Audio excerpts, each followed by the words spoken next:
Welcome back, troglodytes, to your daily dose of guitar information, the Trogly's Guitar Show. Current event time. I honestly didn't think this news was worthy of a separate upload, so I figured, hey, I've had this Flying V kicking around, we'll pair it with this demo. So the big news yesterday, Gibson loses the Flying V trademark case in the European Union. Not in the US. A lot of people are freaking out going, oh, haha, you lost the case. No. This is not the case we've been talking about for a few weeks now. This is something completely different that started all the way back in June of 2010. So here's essentially what happened. The second chamber of the EU General Court said the Flying V shape is not unique. You can't trademark it anymore, despite originally granting it on June 16th of 2010. Now the whole reason why that ruling was challenged was because Peter Wilfer, the guy who owns Warwick and Framus, he's the one that said, hey, they can't do that. That's not right. And that was in October of 2014. So there's been like a series of trials and appeals by Gibson and other people from there starting until like 2016. Then the most recent appeal was in 2018. When that didn't work out, they appealed to the EU General Court, and they essentially said, hey, that shape was new in 1958, but now there's so many different body styles in the world that the V shape is no longer unique, and it's not only associated with the Gibson branding. So despite Gibson creating this weird, wacky guitar back in the late 50s, it can no longer be trademarked in the EU. So what that means is you'll probably see some people starting to copy the Gibson Flying V design. They can't copy everything. They still have some patents and trademarks in place. And here's why this isn't a big deal. This is not the only time this has happened to Gibson. It's the same reason why the brand Navigator and Edwards, which I believe are owned by ESP, can make pretty much exact Les Paul replicas, but they can't sell them in the US. So this really doesn't mean much of anything, but it might show some writing on the wall there for the current lawsuit. And I think Gibson might have opened a can of worms for themselves. So hey, now that that's done, let's talk about the Flying V.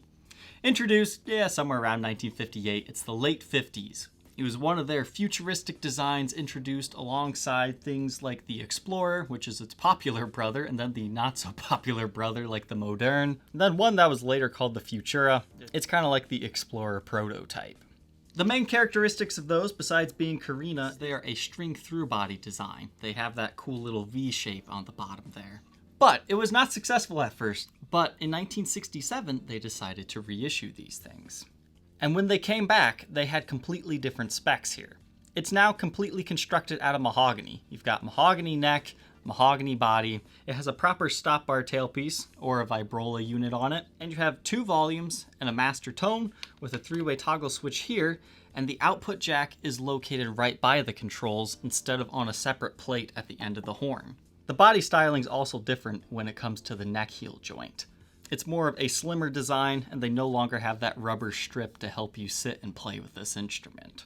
60s Vs are also very rare and expensive, so your next best bet then is a 70s V, and I've reviewed 1 or 2 of those. They are fantastic guitars. 1974 Flying Vs, you're gonna pay about $5,000 for one in really nice condition, but they are beasts of guitars. So they've pretty well been in production ever since then, evolving throughout the years, and then that kind of comes to this one. This is built in the 67 style, but it's a Gibson USA product. So I call them 67 styles instead of reissues because, well, it's not a proper custom shop reissue. There are proper reissues of the 67V out there. So the main 2 things to compare this one to is the Flying V Faded, which was introduced in 2002, and then this one. Essentially, the only difference between those guys is your finish. This is a gloss finish versus the faded finish. And these ones came with hard shell cases. So let's go ahead and throw this one on the workbench and learn a little bit more about it. After that deep clean, let's go ahead and take a look at these routes. Okay, so here's how Flying V works. You've got 2 humbucker routes here, and if you're wondering why it's deeper in this section, it's for the legs of the humbuckers. So they just sit in there like that, and they're mounted directly to the pickguard. You've got this rather large channel that then runs into the main control cavity, which does have some shielding paint on it. But everything for a Flying V in this style is mounted directly to the pickguard. Now there's really no way to know this just by looking at it, but these have the hot ceramic pickups in it, 496R 500T. And you've got a 2-volume setup, neck and bridge, and then a master tone. That's your 3-way toggle switch, and that's your output jack. The neck pickup reads 8.26 k ohms within the circuit, and the bridge pickup at 14.65. Bridge style on this one is the one labeled PW. And the tailpiece is full weight chrome, and you've got a line going all the way across. But it is a mahogany body. We'll take a look at the pieces on the back with a mahogany neck and a rosewood fretboard on these.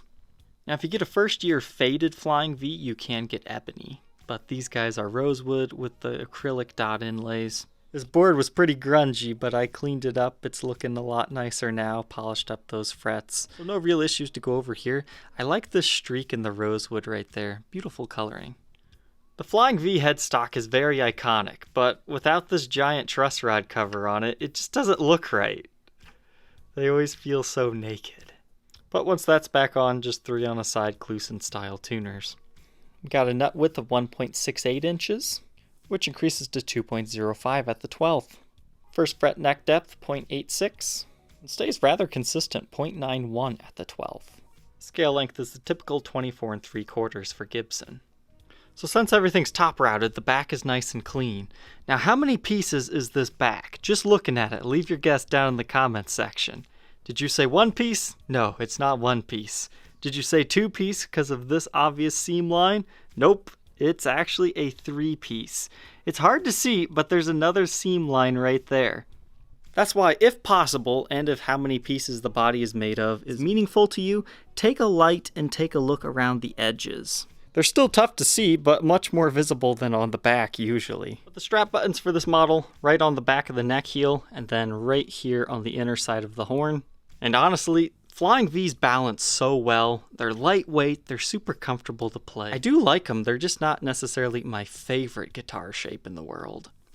This one's got some minor impressions on the back of the neck, and it's a rather thin feeling neck, but not too tiny. And this particular one is from very early 2005. You can see 25th day of the year, 405th in production.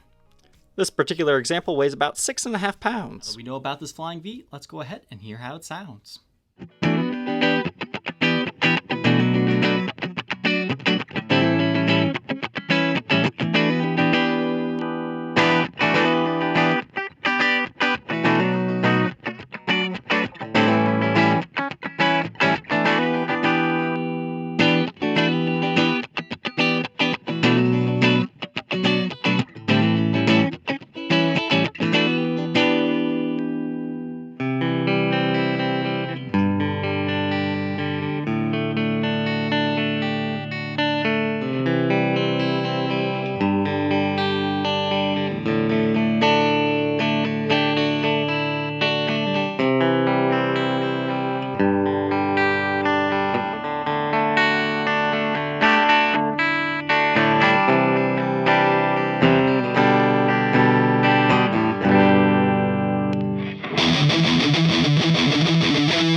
So what are my final thoughts on the 67 style Flying Vs? I really do like these guitars. I mean, it's not too incredibly different from the fadeds, but if you have to have a gloss finish and you want a hard shell case, sometimes you can get a really good deal on one of these. I suggest buying them anywhere between $900 to about $1,200. Sometimes you'll get really lucky and get one cheaper than that, like if it has a headstock repair or something. But never pay somebody who wants $1,500 for one of these, except for maybe if it's the white one. The white finish always seems to bring a premium. The red color can usually be had the cheapest because it's the most common. So even though the Flying V shape isn't my favorite, these are really comfortable guitars. They sit on a strap really well, they feel really light, and I honestly really like sitting down with a Flying V. Some people think, oh, this is Yeah, that's not gonna work out, is it? Well, that's not how you do it. You straddle it like this, classical style. Not only does it feel good, it looks cool too. So the review's done now. I'm gonna go ahead and go over the condition if you would like to purchase this one. This instrument, it's in good condition. It's been played, but I wouldn't consider it like heavily gigged. It's got lots of wear and tear to it, but it's nothing that's too crazy. So like along the headstock veneer, you can see some light checking lines that are common to see. And you definitely have a lot of nicks and dings kind of along the edges as well. This one just got a fresh set of 10 gauge strings. I polished up the frets, I oiled the fretboard, made that clean. This is one of the most filthiest guitars I've had. Not the most filthiest, but it definitely had rusted out strings. I'm actually going to be uploading a separate video about this one, comparing rusty strings to fresh new ones. But very minimal fret wear, hardly any at all. I would suggest a proper setup. You might need to level the frets a bit. It plays and sounds fine. Everything rings out, but it's a little bit fret buzzy up past the 12th fret.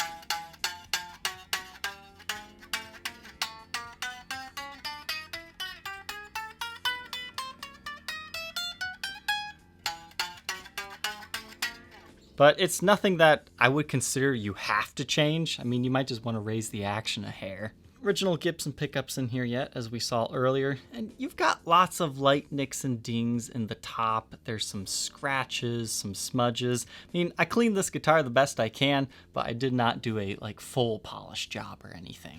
But the top, most of it's just covered by a pick guard here and just light wear and tear. Back of the headstock, made in USA, serial number 00255405, so that makes it a 2005 model.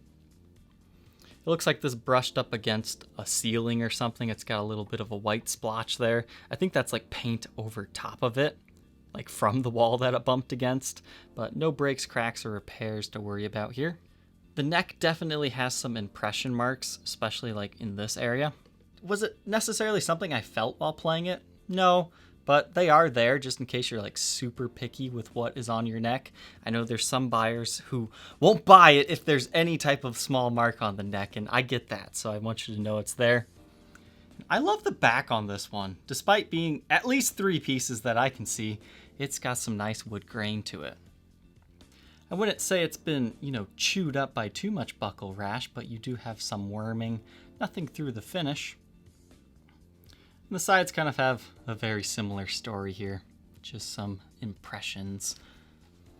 And as always, you've got scuff marks and nicks and dings along here. It looks like this one might have been slightly dropped. There's like an impression right there. Nothing too crazy. Probably just banged against something now that I think about it. You always get some finish worn off by these strap buttons too, because of where the strap kind of dings against the guitar and scratches it up. So, if you need a player that comes with a case, I mean, this is actually going to be a pretty good deal. You might want to check this one out. Under Blacklight, the body glows as it should. You've got some sweat absorption in this area, as you can see there. That's why it glows a little bit more. But no breaks, cracks, or repairs. Back's also looking good. Again, sweat absorption area. And the neck is also looking the way I would expect to see. So everything's good here. This one comes in an era correct case. I usually associate these with like the early 2000s. And being a 2005, it falls in that category. You've got some scratches and scuffs. I mean, it's not mint condition by any means, especially kind of down here. But, I mean, it definitely holds your guitar very well. All the latches are present and functioning, but the combo lock has been deactivated / broken. They took that part off. But your handle's still intact, so everything's good in that aspect. And the interior is a nice kind of charcoal gray color. You've got a double neck rest, which is great. Inside your compartment here sleeps some of the original paperwork. Looks like you also have a truss rod adjustment tool. And I mean, it's just a great case. That's kind of another reason why you buy the full gloss version, is because they came stock with a case. And let me tell you, buying an aftermarket Flying V case that's Gibson branded, I mean, it'll at least cost you $200 to $250. This one even has a black case shroud still attached.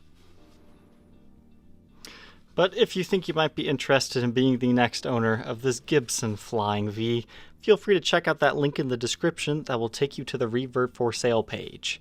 Thank you, troglodytes, for watching. Don't forget to like, comment, and subscribe, and we will see you tomorrow on the next episode. Take care.